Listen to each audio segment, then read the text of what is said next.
A very good evening once again. Welcome to the Podium Show. It's the #1 entertainment news bulletin, news the dissecting of stories as they have transpired throughout the week. On the show, I'm joined by Josh Ruby. Welcome back from wherever you were. Thank you very much. Yeah. Thank you very much. I'm happy to be here again. Okay. Well, Shan, say hi to our viewers once more again. Hello, mbu viewers. My name is Shan Musakata. I'm a writer, I'm a blogger, I'm a journalist, ndi researcher, and I'm a critic. Yeah, we are glad to have you on the show, although it wasn't easy to have you here. But I'm here. It's never easy having shown anywhere. I'm here. Straight away to the point, we start off with the Cindy Sanyu's Boom Party concert. Sold out, mammoth crowd stand up. Yes. So many people didn't expect her to pull such crowds. Josh, what's your take about Cindy Sanyu gesture at cricket? Like I said, neither did I expect her to pull off such a great crowd. I've never doubted her performance and her ability, her energy on stage. Her execution is always 100%, to be honest. If you are talking in terms of energy, performance, song selection, and this was her How was the production? The production, I think it was okay. It was okay. He'll be telling us. But for me, I'm looking at Cindy in general. I've never doubted those three aspects in her career or in the music she does and performance. But my worry was on the crowd, because Uganda nga bwe tujiraba kati.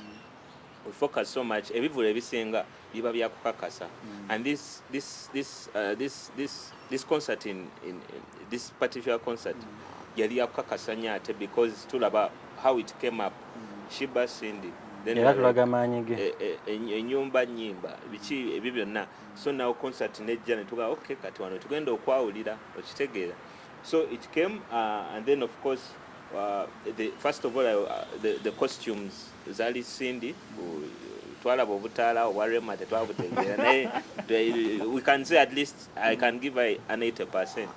Then performance, I think it's hard to give somebody 100, but she's not far away from it, because another artists all of them had energy. Somehow they performed really well, and I liked the whole concert.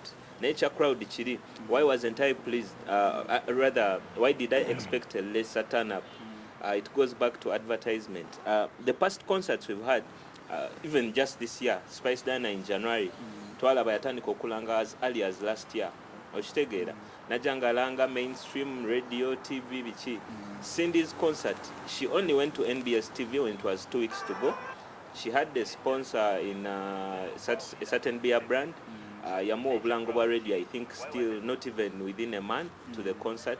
So okulanga ko kwali very low. Social media teyali as lit as you. I'm now comparing to Spice Diana, because yamukaze yakajuza the other okitegeera. So obulango tebwali as in comparison to why as vibrant, yes. But ogendo what I learned changes them when a concert nti sometimes the noise is not everything. Okitegeera. Sometimes people go on ground and do ground marketing, because now didn't Cindy even like 2 months ago yalinga akola groundwork yojja kubira Nexus biki obubala bwakubiramu ate ayina ne team y'abantu bali ku ground. Okitegeera, by ground I mean bagenda mabala, bagenda downtown bakola ki, and even I think that last week yagenda komo wino natunda ticket personally. That's a good marketing strategy I think other artists should embrace. So for me, she shocked me, to be honest. Not performance-wise, I've never doubted her performance. Now and to be Aska, I was really shocked. Okay. Well, Shan, what's your take about Cindy's crowd that turned up on the show? Well, Cindy, I was a bit disappointed. Why? Because nali musubira okukola ekintu ekisinga kaawo. Cindy is one artist who has sung for over 15 years. Yeah. Naye yatuuka okulanga concert obulango yabuteekayo ku TV in the last week. Ng'oggyeko ekyokuba nti yali ayagala proving abantu nti asinga Shiba, because yekyali ekigendererwa kya concert mainly kulaga abantu nti asinga Shiba. But disappointment we yajjira kulanga kwe na organization ya show na yonna, because nali nsubira Cindy okujjuza cricket over ne gwayo paka eri emabega kumanyi gaalina stage performance ye tuzirabye performance abantu bangi tumanyi vocabilities ze but in terms of advertisement I was disappointed. Production it was okay. Yeah, well, towards before the concert there was so much gonding and doubting anga Joshua agambye nga people were doubting whether she could fill Lugogo Cricket Oval because we know it's the biggest venue, a venue that no female artist in Uganda had ever staged their concert. So now yingira mu history books as a Uganda Entertainment nga the first female artist okuteekawo show the concert nejjula bulungi n'afuna fair crowd. Sean, why do you urge crowding abamu bagamba crowd yasinga bagamba yasinga ya chameleon yasinga ya Levikson yasinga ya Gravity bikana ko ade bajanga bateekawo yasinga ya Levikson naye yasinga ya Gravity yasemba ya last year. Lwaki abantu bafuna perception eri nti yakikuba nnyo because her concert was covered by Bebe Cool's saga. Kale ebifaananyi byonna ebyafuluma nga biraga Bebe Cool ne crowd yali maaso awo gye baakuba but oba wali ku show n'otuuka emabega waliyo spaces saga atulimeba ne tent bazisembeza. Anyway, yeah, Sean, to be honest, I've not cricket over in particular. I've not been to many concerts where tents ziri eri ku kisenge wennyini. Usually bayinengeje bakisalamu okusobola okufunza crowd. And that's a strategy. We can't put it on cinema alone. That space, at least, I think she covered 3/4 of the space at least. Naye mu reality Cindy Yakuba even there is a time wanene basalirako tent wezisalirako abantu bagula ebyokunya biki nga olaba abantu bali basukkawo nali mabega era that's why ngenda kuleetera one obere mabega kitubeze mabega kusoka kulaba ne wetolola n'otambula n'olaba n'agamba basically nali sigenda kusindi ku show ya Senene ngamba since efunye criticism nyingi ngamba let me go there confirming what is going to transpire. One, ekitandikira ddala kantandikira kuva ku gate ku mulyango we ba checking register of check-ins. She soka yali covered by a lot of female fans because ne ku mulyango abana twatukasa wasatu natuka wasatu nenga abana besindika ku mulyango abana abawala nga line y'abasajja etambula bulungi bayingira mangu ne waneno bayingira bulungi. So Cindy ekirala tiyagaba free tickets as other people bagaba abantu bagulanga ticket ku mulyango naye era yakikuba bulungi nnyo ne bone bajja well sound yo yalina mu kagirichi katono because naye ebisigale byali birungi kakagirichi katono kajjawo in fact bali ba voltage bali performing nga bayimba ni baluje bera tebayimba boka sound yafuna mu girichi ate bakuba live bayimbira ku CD abayimbi bano bonna ba backup bonna bayimbi yaliko kati CD che semanya hivyo bakuba live boko so I was sending na chikuba well one thing that I was disappointed with security yali less tuvola banga obubbi waliyo nga basala but I've not been to a cricket oval show nemba yonga sirabye babbi of course babere ababbi waleba naye kati obukose rugobote bagwayo bango bakemisinde rugoga sida musho ya bobi ne waneno kyabadde kibinyo in that nga omuntu bamukuba live na but let me tell you security will never be enough at least at our concerts they can only try to contain it naye bwogenda nga mubivulu bino ndaddala ebya outdoors you have to be very careful gwe ng'omuntu olina kwebereramu security abana nabo bajja okukola okitegeera and ate bezira kuwulira nti kyakutte because they know ajja kwasa so but security and I think Cindy right okuba ogambe yali ntono according to you osanga nabo batryinga nnyo okuminimizing costs since nature advertisement zendowooza teyali strategy nga yo osanga sente ze balina mu nsawo nga tezimala bulungi kuba that venue is expensive stage yo kenyini kwegamba bintu bingi ebitwala concert naye engeri gye tulinawo Sean mbaye njagala nkubuuze mu kulaba okuko kubaga nti kivulu tekyawera. I've gotten this question so many times wano kweno website nga babuuza olowooza akola ssente nga mmeka? That's a hard question. Kizibu kyakuddamu ng'ogyeko ekyokuba nti of course companies are sponsoring nga zaagaba tickets ng'ogyeko abo ogyeko kuba crew gyakozesa eriko abantu bangi n'abo nabo ng'obaggyeko ng'ogyeko oli ku badansa badansa live band exactly batambuza tiketi abo bonna ng'obaggyeko it's hard to because toyinza gamba nti mwayingira abantu bwe bati namba bweti okitegeera engeri gyeri outdoor kizibu okupima nti wano emitwalo ebiri gyawera saagala onnekubisa essasi ekirala by the way Josh nawulidde oyogera ku ng'omucomparinga ne Spice Diana then Spice Diana show ebeera munda Freedom City munda maybe next year yagamba next year agenda cricket over what I was comparing is in terms of advertisement si show nga yo na advertise build up to the show nti Spice Diana yakola nnyo for 2 months twayitwala Spice everywhere Cindy show even after the show ebifaananyi tetwabirabyeko videos fefe nyini abazenoonyeza you get that kind of thing publicity tebaddewo okitegere ebadde nfu so I think simanyi oba naddamu tukuba show because usually these shows nazo ziba nziba okuddira kyovola you have to respect people like Gravity ate kiba kizibu okudda ku venue entonoko okitegere well kati kweyo same note mulowooza Cindy did she open up the doors for female artists to start holding their concerts mu open ground naye bayimbi kyabakazi betulina bakuba abasobola okuba outdoor ne bagijjuza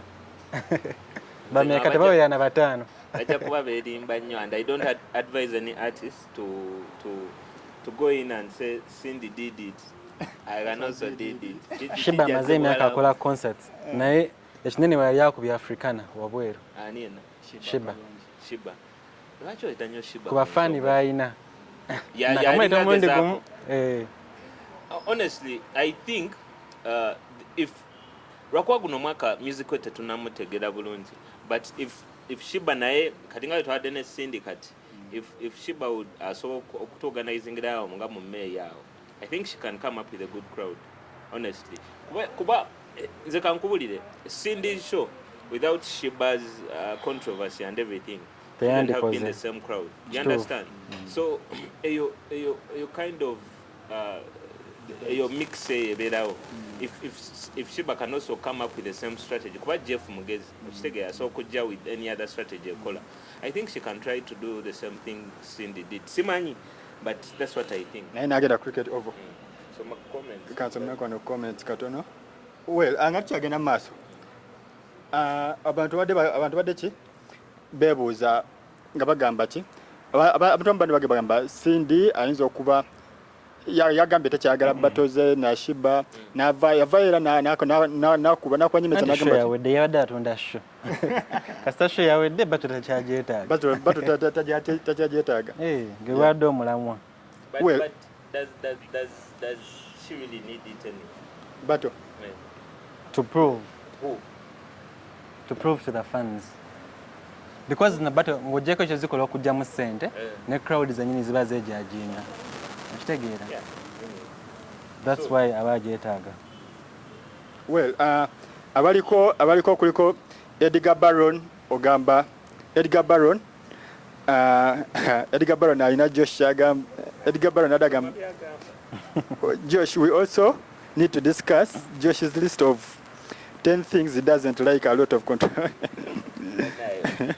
Edgar Baron Joseph Owino agamba is locked in Josh welcome back kulikayo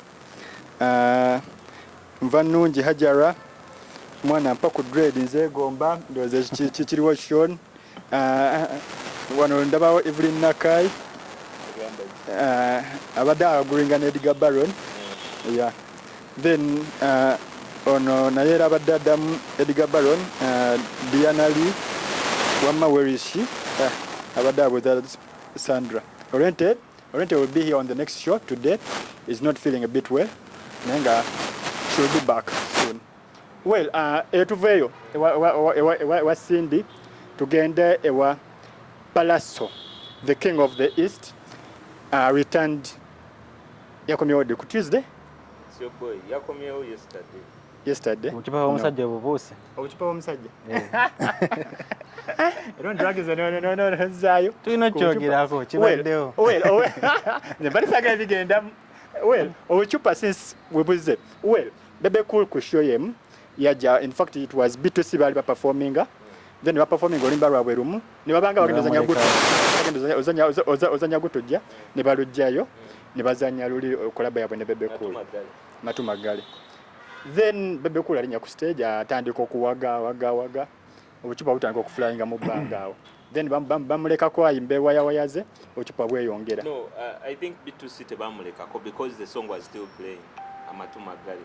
Boy balaba obucupa ne bagamba bino ebizibu si byaffe okitegeera guno omusalaba tetugenda kugwetikka, so they left the stage and I can't blame them. Ekya Bebe Cool ekyobucupa, we can never be surprised that it happened. We can only be shocked by his reaction. Okusigala ku stage. Yes, it really shocked me. Naye nze ndowooza, you know, kuba njagala nkireetinga ne statement ya Muhoozi. I think it was planned. Not okumukuba obucupa, but I'm talking about him okusigala ku stage na performing analaga nti ki ne munakuba obucupa, me I'm here to perform, and eventually as he continued to perform wagenda olanga obucupa bukendedde, crowd ate yeyongedde okola ki kuba endoolo, and nawuli kyekyamunyiiza ekyo ku show ya Taras Friday. Yagamba bandireseko music nze n'ennyimba naye bamuggyako ne show yaggwa tebavaayo kunyonyola bantu Swangz Avenue. Era n'agamba kyaginyigidde paka kaki. Era n'otwalire nga bagezaako omuggyako naye yalemeddeko bulemezi. Sean, maybe in your own opinion, lwaki kyagenda maaso? Tekigenda kukoma kati paka nga okulonda kuwedde wekijja okukoma. So kakati wanene twatulabeko, what do you think are the measures oba measures gye bayinza otwala okusitola kulanga kintu ky'okuwa abantu ocupa kirekerawo, because twalabyeko ye Bebe Cool kenyini yavuddeyo n'agamba ki bano abaku ocupa they are planted by Abitex ne Bajjo. Then n'agamba ekirala amagezi amalala gaawa ng'agamba ki abategeka ebivvulu bonna oba shoni okedde ng'ogenda kutegeka ekivvulu oba okedde ng'ogenda kutegeka ebivvulu pay more 5 million oplantinge mu crowds abantu abanakwata buli oyo akanyuga obucupa apelting abantu obucupa. Do you think that method can work? It can't. Plantinga abasirikale tesobola kukola. Omusirikale mutasa kukwata abantu 10. Anti kiri bwe kiti Sean. Kuba obucupa tebuva mabega ku last end ate tebuva maaso buva wano wakati. Enda obucupa buva buli wamujjukire mabega waba wakanyuga ne katuuka maaso ne kava nakwongera wakati. So tekahaminze muyimbi. I'm looking at akatuuka ku muyimbi because that's the main concern. Buterava wakati kuba usually VIP togendera muntu akanyuga bucupa kitegeera. So wano wakati strategy ogamba nti baplantingemu abantu, I think it works. Get 20 people. Temusobola lema kufuna abapoliisi abiri really okitegeera ngoba planting wakati at different points okitegeera around the venue okitegeera kati Bebe Cool ajja performing bakanyuga obucupa tokwata muntu awo wennyini nga bakanyuga obucupa. Let Bebe Cool perform akanyuga obucupa pwe Bebe Cool ave ku stage, but omuntu oba omulabye oba omwetegereza because that's your kyekikulese ku show tosobola kubula but nabanyera bakutte nga shema z'okuggwa abo nawe sibebo kakasa atawo nedda Bebe Cool ne Muhoozi badde balimba ne poliisi badde balimba bona bazanye kateekatemba waabwe. Nze wamma mbadde ngamba if you can't, okay, of those 20 people tosobola lemwa kufunayo kuba planting z'ababiri tosobola lemwayo kufunayo like 15 abakutta abantu ne babakutte babiri. Now those two they should be tortured. Wanji? Oba babasibe not torturing nti babajjemu enjala babasibe just okukangamu. Usually nze njagala nkubulira Abannayuganda batya nnyo bino babikola because they have not been counted okitegeera nti byaliwo yasooka Bebe Cool Swangz Avenue, nothing happened. Ne bakuba Big Eye, nothing happened. Ne bakuba Bebe Cool era nothing happened okitegeera. So until they are counted ojja kulanga bikendeera. So I don't really nyinza okuba siwagira Bebe Cool politically naye nze musically siraba lwaki abantu batulemesa okunyumirwa endongo okitegeera. So I don't support the act. Sure, what's your take? bekimu Josh akyogedde. Bekimu Josh akyogedde. Oh well, on the same note, ngenda kuddayo ku kya police nabo bebe kula abantu beyatadde. Well, just after shonge ewedde n'olunaku nga luyiseeko General Kaine first son n'avaayo n'agamba ki lwaki police yakutte bantu without wasting even an hour nga police emaze okulayininga already abantu munoki twabakwata. Ekyo kirabamu sensi yenayina yabakutte etya wati ku criteria bakozesa CCTV ziweziri awo erugogo kwe ate CCTV eringa eriwe zali drone. In fact kubanga on the same note Big Eye yavuddeyo n'agamba nange enkomeza empapula zange nga nzobanga tebakwata kuba displaying babeera beekubamu ebitulinga bo. Big Eye atuleke kyekisooka kye ngenda ogamba sooka atwesonyiwe because these things birimu nabyo levels. Big Eye bakamukuba emirundi emeka nobody has ever said anything okitege bebanako yekka bamukubya awo bukipakipa muhozi first son nabaye so but for me I don't think bebakutte bebbo ate tosobola kukwata abantu you line them up bebekulu within no ababongako nekigwa. So I think it's just a strategy they came up with kulaga nti probably NRM is tolerant then nokukanga mubali which I think it won't work. Then njagala bakwate benyini kuba sisuubira nti usually bivule ababigendamu bebamu oba okitegeera fenga press tubeerayo awabeerayo abawagizi ba music then abawagizi b'omuyimbi naye ogenda sanga like 40% of the crowd nga yo enyumira bunyumizi music agenda wa Spice Dana agende wa Cindy agende wa Shiba just kunyumira okitegeera. So you cannot tell me nti abakuba obucupa bebamu abakuba Big Eye bemama abakuba Bebe Cool bemama abakuba Kusasiro okitegeera. So if you can get just even 20% of those tosale much kikendeeza mpola nga bwe toyongerayo. Sean ekya Bebe Cool okyogerako ki ekyobucupa ekyaki ekyokulayininga app abo bonna olowooza katemba batuzanyirako mitwe olowooza ki ekiriwo? Sijja gamba nti katemba kuba poliisi yegamba yakoze omulimu gwayo toyinza wakanya poliisi nga egambye nti yakoze omulimu gwayo naye ekyokasuka obucupa kyo ndaba kirimu katemba mungi. Bebe Cool agamba bajja ne Abitex baplantinga abantu bajja ne Abitex bagamba Bebe Cool ne Balamu baplantinga abantu so odunatereeza awo isho ejja kukoma. Well, nga bwetwatadde tugende wa Pallaso. Pallaso yakomyewo okuva South Africa. It's your boy Pallaso. Yakomyewo okuva 14. Well, nga ina byayogera bingi because saga ye erimu ebintu bingi erimu katolo bwama erimu okudda yabadde mu kyakachaka nga abamulabyeko nga kamala kubwere 14. Then no legendary South African artist we yakoze nayo oluyimba nebe yakomyewo nabo aba South Africa bamu bemwalabyeko ku pressa nga twade to broadcasting live bona nga beyandira. Well nava nagamba buli omu yamukuba yamusonyiwa oba mumanyi batamumanyi tuwakyo bena tabamanyi naye yagamba nabona yakolaki yabasonyiwa. Well engeri wade ku pressa osobola tulambulira mu kengeri Pallaso Pallaso engeri gyanyonyoddemu kino ekintu kye na oba yalooza because abamu bali baleginga tino mukazi bamukuba lwa mukazi yabisambaze yabiwakanya dda ng'akyali n'eri nsi bya mukazi. Nze ngamba Pallaso kintu yandikivuddeko nakola ki netugenda mu maaso nedatukuba omuziki nakuba endongo talina kyatugamba talina kyagenda kukyusa bamukuba oba abasonyi batabasonyiye bali ba South Africa tagenda kudda mu balaba naye kambuuze amabomwagala byeko oba ebiwundu byadde biwonye completely yatulazeko yadde ku mikono visible nenga birabika batya omanyi wabeerawo ebiwundu ebakuba ogenda okudda nga ne bagamba omusajja ono bamukuba naye yabadde tebirinakala naye because abamu baali bagamba yali photoshop owamabo byabaddeko.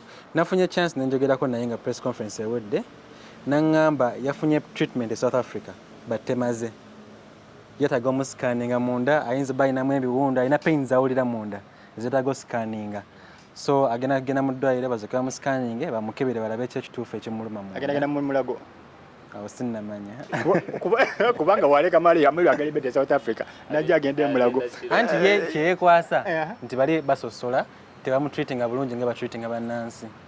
No, Just even though, let's not say it's Photoshop, even though Abina. Bebe yabaddeko And ebirungi. nobody has ever doubted Titabina, by the way. The doubt has always been why. Lwaki bamukuba. Ochitegera. And we will never know. Ochitegera. We can only take what he tells us because he's the victim. Sisobola so ate kuwuliriza muntu mulala Nga teyali nayo. victim wali ochitegera. So I think let's take his story. Kuba yaze yanyoledde story ya awanga 2 namba. Gatuli awo tulaba. Sanyimiza emboozi. Filimu yennyini naye let us take his story and go on, move on. Yafulumizadde ennyimba 2 I think. And lwakuba ekirala yagambye yatandise movement yakulwanisa busosoze among Africans. Era n'olimba yakoze ne Dr. Malinga bagala batambuze Africa. That's why before coming back to Uganda yasookedde Kenya n'akola press conference n'annyonnyola abana Kenya obusosoze bukome then kati planning atwalinga Africa yonna ng'annyonnyola ekintu kyekimu. It's a good move, but I don't know how long. You know, we've never had a problem with coming up with ideas. Ochitegera zijja ne kati tulwanirira abakazi tulwanirira rights z'abantu but sustainability. At some point otuuka ng'okivuga weka nabikoowa. Yeah, so it's a good move, but how long will it last? Wali question. Well, abaliko abalala balaba Keisha Sydney gwe Shibaholic agamba Shiba is high level. Brian Hills Chobe ababula Ugandans. Karungi Brenda agambye kyokka kimala. Asuman Issa yakikuba mutwalize muli. Asuman naye agamba bannayuganda temwagaliza kale bannange.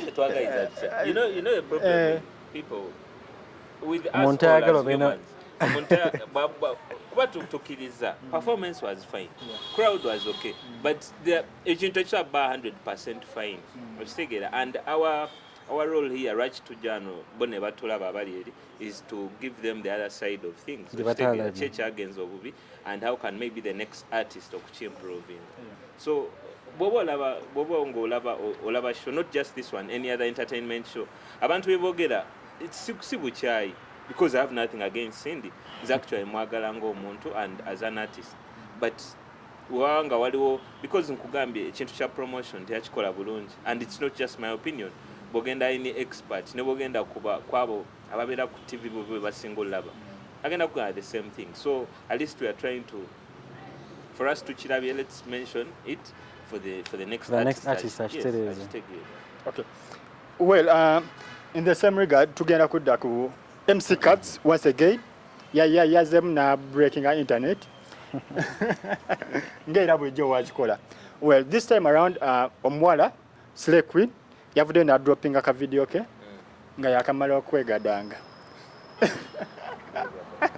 nga bwagamba ng'agezaako to proving. Well, Sean, kiki gwe kiwapiikinze mu video kiki kale kyakujjidde the first time you saw the video? The first time I saw that video, bintu bibiri byanzijidde mu bwongo. Nalowoozezza either stunt oba bya ddala. Because Cuts ye muntu atayagala kuva mawulire. Ffenna tukimanyi. Naye mwennyini yeeyita Mr. Showbiz. Ekitegeera. So kisoboka okuba nga yagambye omuwala recording aka clip then ne bakareleasinga. Weebuuze katuuse katya online. Ekyokubiri ne ŋŋamba maybe bituufu ngono omuwala Faith yabadde n'endowooza ye because bagamba si gwe gusoose ng'abikola. Lwakuba bali abala be recording nga tetubamanyi. Naye Cuts ye kaafulumye nga tumumanyi. So that was the first thing that came to my mind, nendowooza. But then after digging through the story, nenfuna perspective endala nga ng'oggyako bina Cuts bye yadde nga yeewozaako mbu omwala tamumanyi namumanya biki. Ne ŋŋamba maybe byali bituufu. Raj. Well, lindako Josh. Wanena muwala bagamba probably is a cousin to Fie. Ate abadde mukozi wa fame for quite long. Basooka tugamba cousin wa Fie naye ate abalala bagamba tamuyinaako wadde Luganda.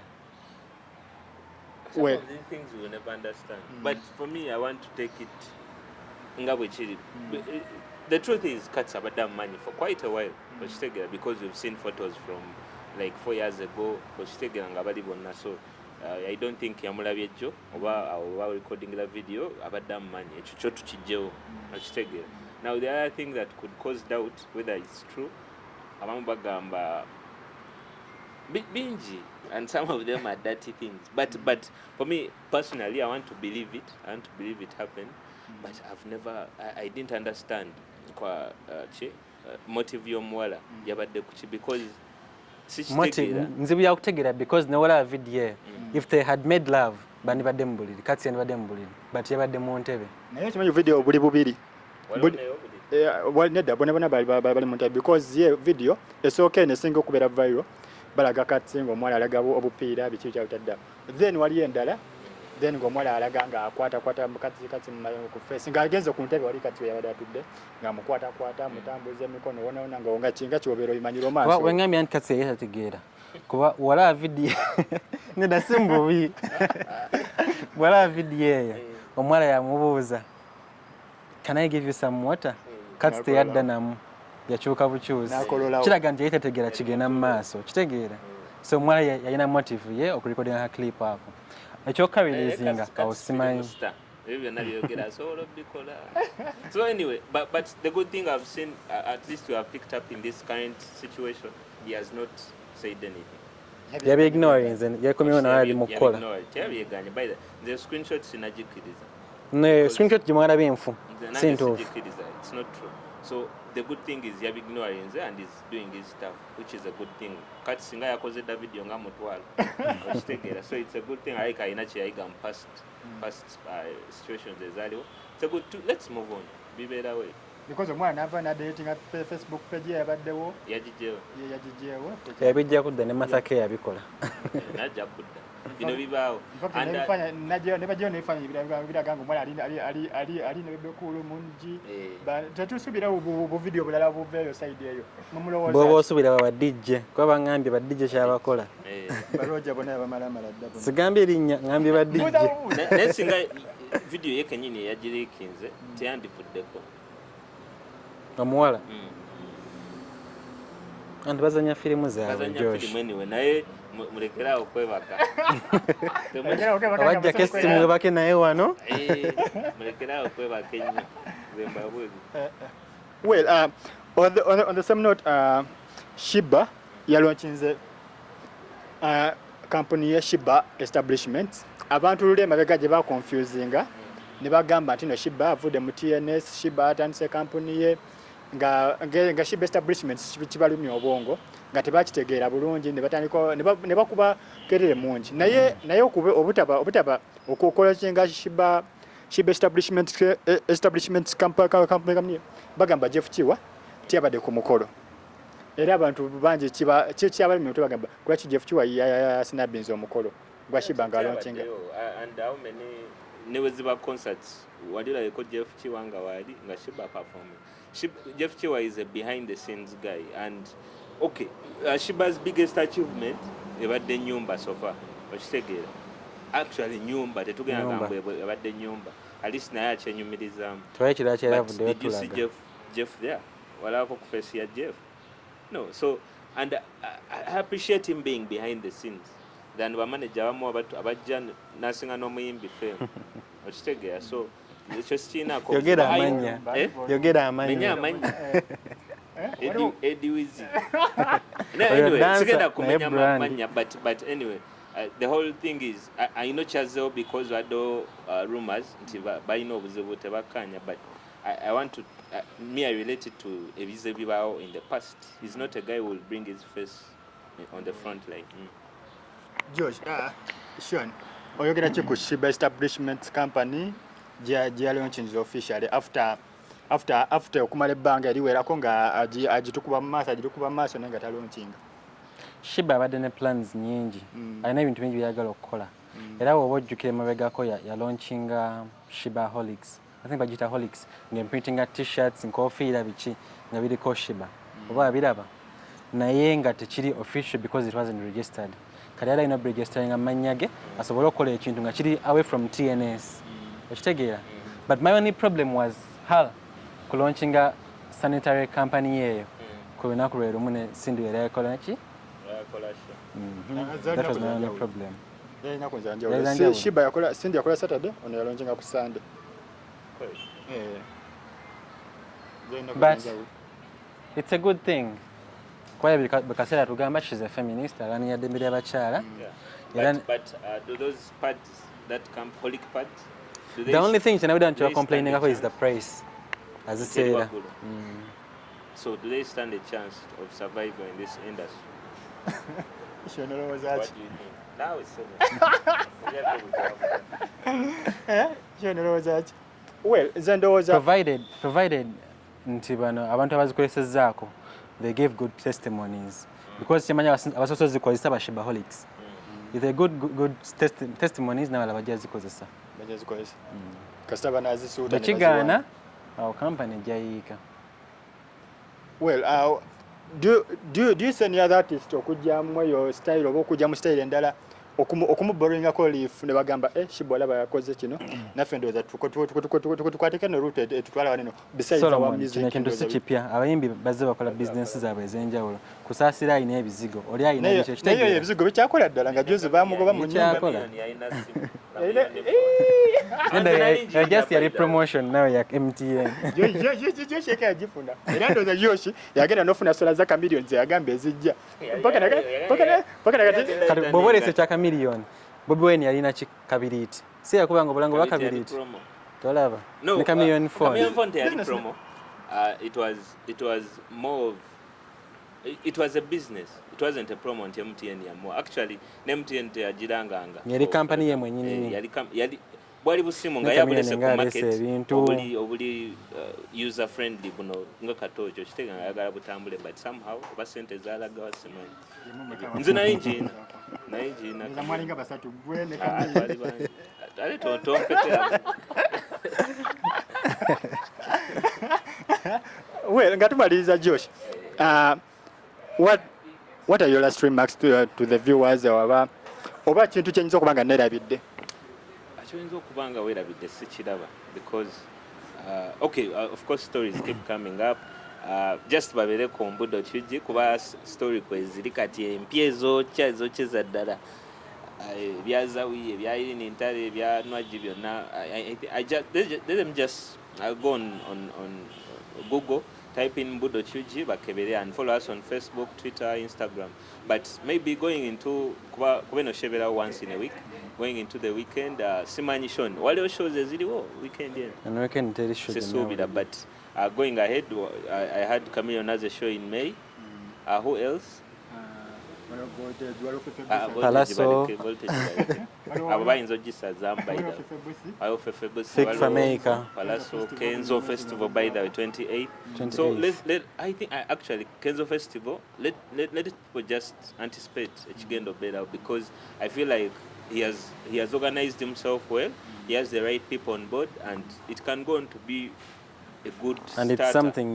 It's something new so people will be looking ahead okulaba ekinabeerayo nga twagala ebipya ennyo kawuka kaleme kuyingira wano aka coronavirus kuba kajja yingira nnyo by the ebivulu. On a side note omuyimbi wali formerly on island artist Small Axe yafudde yafa naye surprisingly bantu bangi bayita bamumanyi but yayimba nnyimba ki ate nga yinako hit lumu yali etambuza eggwanga mu dance olu nga nzibu nnyo luyimba ki temulujjukira gwe walina on island mulamba nawe oli munauganda naye mwakiriye soroti kati omugenzi era yimbira soroti eno weekend mbadde mukerade kano no weekend doza tugenda wagenda beerayo gundi commemorating the late AK-47 yeah Sunday is it? I think it's a Sunday ku wali Katale ku Nikan Resort. Yeah, I think we will be there as Mbu to cover the event and it's a good thing. It's good to always remember abantu abo abatekawo ekigene mu music industry. A small insight about AK, the late AK-47. Anyway, a small insight about AK. He was one of my most favorite dancehall artists. He was a friend, of course, but beyond that, he had a good touch in his music. But when the music was AK kati, you feel like ne bwe yandibadde ne wamuzannya kati katugaye luyimba lupya it would survive okitegera. So that kind of art sibanja wamwina especially for dancehall. So he had that touch and he was a good person. He had a good personality. It's rare wamulina nti yaranyino yet it's all we've heard about the Mayanjas nabo batali mu mainstream bali abalala bali backstage nabo barwana. So I think he was different, yet he was unique. He was a good guy. I'm not saying this because he was my friend or because he died. I'm saying it because people have their faults, but ononya faults za ekenga ntono kujjako ekyabakazi ekyo, which is probably a family problem. And I ain't got teyaliwo nnyo. He was a good guy, so may his soul rest in peace. Shan nga tumaliriza show njogeyo ku small axe yafudde, then let AK47 tugwe entertainment industry gegenda okubanga commemorating over the weekend wali kunikan. What's your take about those two artists? Okay, I'm sorry, but small axe madesi mumanyi. Small axe wali tumumanyi. Madesi mumanyi but awumule mirembe. Kale. AK47 Chechimu twabasaba n'ennyimba za Ziggy Wine tewali azimanyi. Aina nyimba ne Chameleon small axe. Nze njagala title. Title zigenze. Mama Shwani. Then AK47 yafa akyali mwana muto ku myaka emito nga era atandika career ye. Era yakafulumya ennyimba nga 5 zonna nga zookya. Unfortunately naafa. Omusango gwene gubula fayiro nebula tetumanyi byagwa bitya, but abaana b'ekirungi gye bali balamu bulungi, tugenda mujjukira ekisinga obukulu. Okay, sure.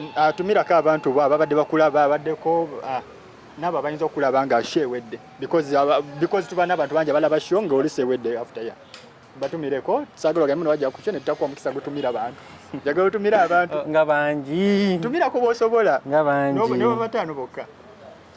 Okay, thank you guys for watching. My name is Shen Musakata. Osobola okunfollowing on Instagram, Facebook, Twitter, YouTube, yonna gyendi amawulire gonna gabeerayo. Thank you for watching.